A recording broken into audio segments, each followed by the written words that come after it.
बिस्मिल्लाहिर्रहमानिर्रहीम। अस्सलाम वालेकुम नाज़रीन, कैपिटल वन टीवी से आपको खुशामदीद कहूँगी। मैं हूँ आलिया कैसर और मेरे साथ तशरीफ़ फरमा है नवीस सती साहब। अस्सलाम वालेकुम जी। वालेकुम सलाम। नवीस सती साहब, अगर बात करते चलें तो इस वक्त बहुत सी मुनफरिद और मुतरादिफ चीज़ें जो हैं वो एक दूसरे के सामने आती दिखाई दे रही हैं हमें। आज़ाद कश्मीर से एक तरफ तो काबीना का हलफ उठाने का मामला है, काबीना की दो हिस्सों में तकसीम होने की बात की जा रही है।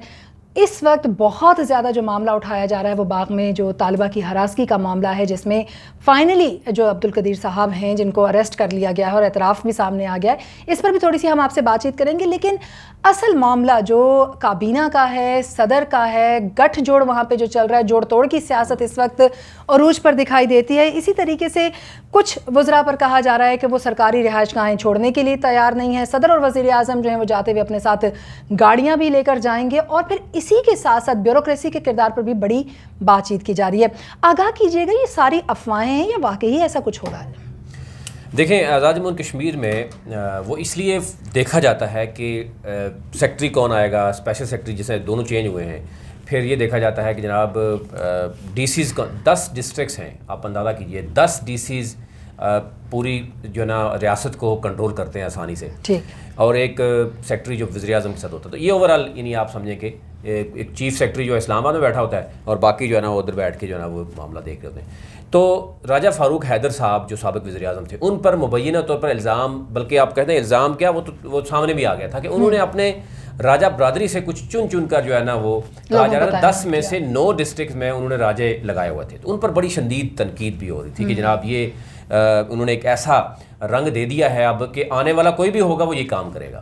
यानी जाट से होगा तो वो करेगा, जो अगर गुजर फैमिली से आएगा तो वो करेगा। अब ज़ाहिर है एक ऐसा वज़ीर आज़म लाया गया है जो ऐसा बरादरीज़म पे तो इस तरह का नहीं खेलेगा, लेकिन जो तब्दीली आई है वो देखी जा रही है। एक तो ये जो बात हमने की है कि कुछ वज़रा की बात है, हाँ बिल्कुल, उसमें अली शान सोनी और कुछ वज़रा हैं जो पहले से भी थी, हाँ उनके ऊपर ये इल्ज़ाम ज़रूर है कि वो अपनी रिहाइशगाह नहीं छोड़ रहे। अमूमन रवायत ये होती है कि जब आप टेन्योर पूरा करते हैं तो आप उसको खाली करते हैं और उसके बाद अगर आप दोबारा से मुंतखब होते हैं तो दोबारा आप आ जाते हैं। तो ये उनके ऊपर मुबैना तौर पर इल्ज़ाम है। दूसरा ये है कि 23 करोड़ से ज़ायद की मालियत की फ़ारूक हैदर दौर में ब्यूरोक्रेसी के लिए जो है वो गाड़ियाँ ख़रीदी गई थी। और आपको पता है कि 10 डीसीज़ हैं और आप उस डीसी का और इवन रावलपिंडी का या इस्लामाबाद का डीसी की आप से कंपेयर करेंगे तो वो ज़्यादा प्रोटोकॉल उसका डीसी का है, उस डीसी का ज़्यादा रियासत के डीसी का। उससे फिर आप इवन यहाँ तक के डीसी तो चलो दूर की बात है, नीचे कहीं महकमे जिनके पास फार्चूनर गाड़ियाँ होती हैं। तो एक तो ये है कि रियासत की जो कि आवाम पे पैसा लगना चाहिए, 40-50 अगर लाख टोटल आबादी है, उससे आप अंदाज़ा करें आज जितना उनका बजट अभी तक खरबों रुपए में बजट है, वो अगर आप ये समझें कि आवाम पे लगा होता तो आज आवाम दर बदर की ठोकरें ना खाती। आप सेहत का वहाँ पे बड़ा निज़ाम होता है, एक मॉडल रियासत होती, दुनिया के सामने एक बहुत बड़ी मॉडल रियासत होती है कि 40 लाख की आबादी के लिए तो बहुत कुछ किया जा सकता है। खरबों रुपये वहाँ पर जो है वो करप्शन की नज़र हो जाते हैं।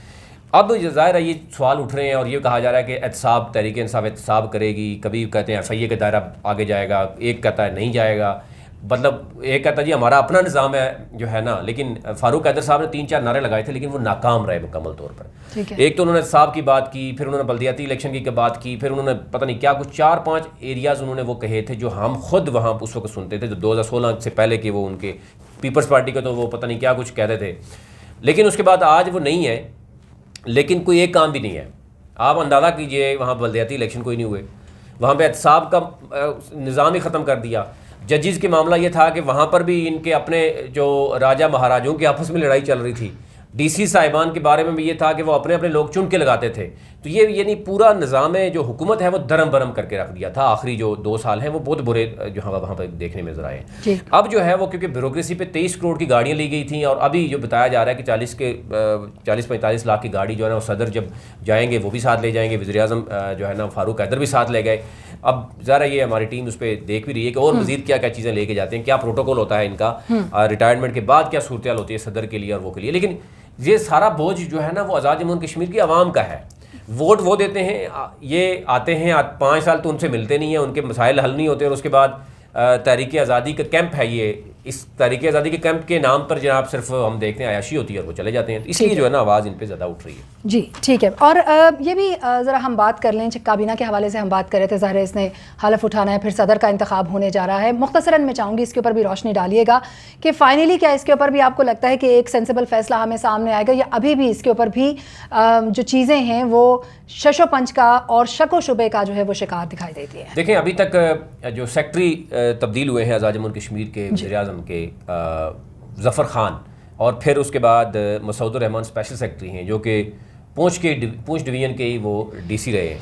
एक तो अभी से ही आवाज़ उठना शुरू हो गई कि अब पूंछ से निकलना भी पड़ेगा वज़ीर-ए-आज़म को, यानी उन्होंने अपने ही डिवीज़न के डीसी को उठाकर जो है ना वो स्पेशल सेक्रेटरी लगा दिया। ये अभी से उनके खिलाफ आवाज़ उठना शुरू हो गई है, क्योंकि गेम वही शुरू हो गई है कि अपने अपने एरिया के लोगों को अगर उठाएंगे, अगर एक पूंछ डिवीजन को खेलेगा, दूसरा मीरपुर खेलेगा, तीसरा जो है ना मुजफ्फराबाद खेलेगा, तो फिर वही बात जो पहले चलती आ रही है वही चल रही है।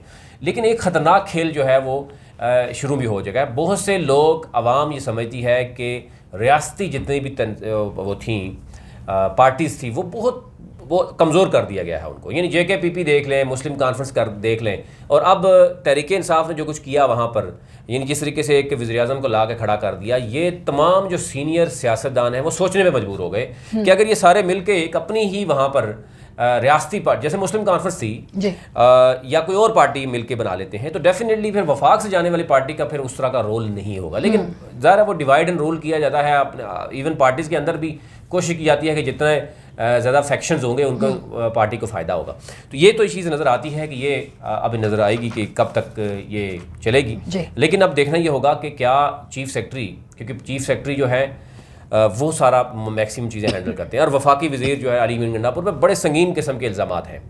इवन सरदार तनवीर इलियास के बकौल मुबैयन तौर पर उनके बारे में कहा जा रहा है कि क्योंकि उनको तो एक्सपेक्टेड वज़ीर-ए-आज़म या बहुत बड़े ओहदे पर लगाना था और उन्होंने कश्मीर के मामलात को देखना था, तो वो पहले ही चीफ सेक्रेटरी और अली मीर गंडापुर के थ्रू पहले ही वो बहुत से मामलात में इन हो चुके थे। मुजफ्फराबाद और बाकी दीगर इलाकों में कई प्रॉपर्टीज़ वो सस्ती तरीन प्रॉपर्टी ख़रीद चुके हैं, और अब वो प्लान है कि वहाँ पे अरबों रुपए का जो है ना वो फ़ायदा उठाना। जैसे आपने देखा होगा कि रिंग रोड थी, रावलपिंडी रिंग रोड, यानी बनी नहीं है तो पहले ही मामला हो गया। ये सिचुएशन वहाँ पे हुई कि सरदार तनवीर इलियास पर मुबैयन तौर पर ये इल्ज़ाम है कि जनाब उन्होंने यानी फरवरी में ही अपनी ही तीनों कंपनीज शो करके चीफ सेक्रेटरी और अली मीर गंडापुर की बात की जा रही है मुबैयन तौर पर कि ये इसमें मुलव्वस है। फारूक हैदर को ये भी पता नहीं चला कि क्या हुआ उनके साथ। और पीच नासी में 150 कनाल जगह जो है वो सिर्फ 14,000 पर कनाल के हिसाब से ले ली गई। अब वहाँ पर जनाब एक 7 स्टार 5 स्टार होटल की बात हो रही है कि वो बनाया जाएगा, अपना इनकी तरफ से बड़ा प्रोजेक्ट कोई लॉन्च होगा।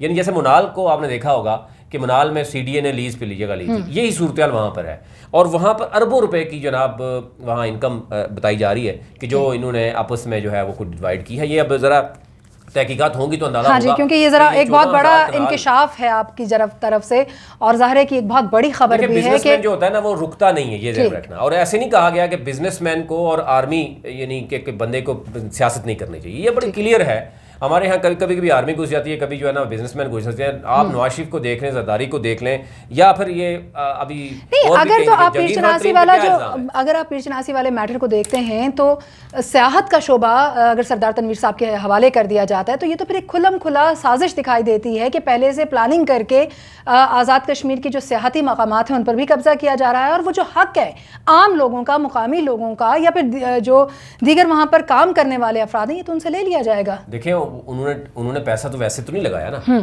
उसकी रीजन थी। और ये अली मीर गंडापुर साहब यहाँ बैठ के जो कुछ इन्होंने गिलगित बल्तिस्तान पे किया वो अलग से एक स्टोरी आ रही है, हमारी टीम उस पर काम कर रही है। चीफ सेक्रेटरी साहब को यहाँ बैठ के तो जो कुछ किया जाता है और अपनी मर्जी का सेक्रेटरी लगाया जाता है ताकि वो हमारे काम में खलल न डाले, ये बहुत बड़ा एक गेम होती है। सियासत बेसिकली कारोबार है। ये जो सियासत लोग समझते हैं ना कि वो सिर्फ आवाम की जो है ना वो खिदमत करने के लिए आते हैं, तो ये बड़ी बेवकूफ़ी की बात होती है। कोई भी इस वक्त सियासत सब आप देखें तो वो तिजारत हो रही है।